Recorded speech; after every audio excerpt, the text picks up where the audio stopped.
Tervist!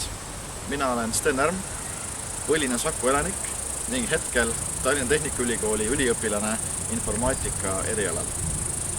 Sakus oleme elanud kõik enda 22 eluaastat, käinud 12 aastat Saku gümnaasiumis ning läbinud ka Saku muusikakooli.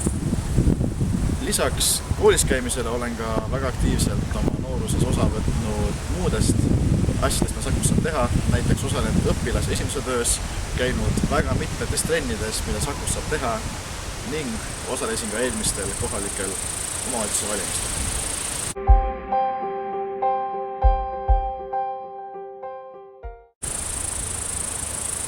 Eelmistel kohaliku omavalitsuse valimistel, kui ma kandideerisin ka väikelinna ridades, oli minu üheks suurimaks südameasjaks gümnaasiumi kolimine endise Saku vallamaja asemele. Praeguseks on see kolimine juba toimunud, õpilased on seal õppinud juba paar aastat ning olles rääkinud praeguste lõpetajatega ja seal õppijatega, olen ma kuulnud ainult positiivseid sõnu selle kohta, kuidas on arenenud õppe kvaliteet, kuidas õpilastel on rohkem võimalusi tegeleda üheskoos koostööprojektidega, lahedate erinevate tegevustega ja akadeemiliste võimalustega, milleks on varem olnud võimalust.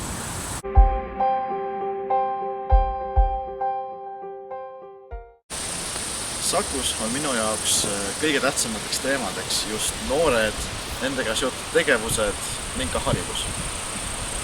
Olles TalTechis üliõpilasesinduse esimees, olen ma aru saanud, et noortel on just praegu hariduse omandamise kõrvalt kõige parem ja õigem aeg õppida ka kõiki muid eluks vajaminevaid oskusi ja teadmisi.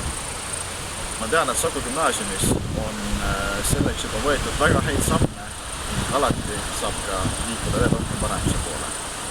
Olgu selleks siis juhtimise, müügi, turunduse, koolitamise, õpetamise oskused. Seda kõike ei peaks õppima mitte alles 10 aasta pärast täiskasvuna, vaid juba praegu, siis kui oleme noored.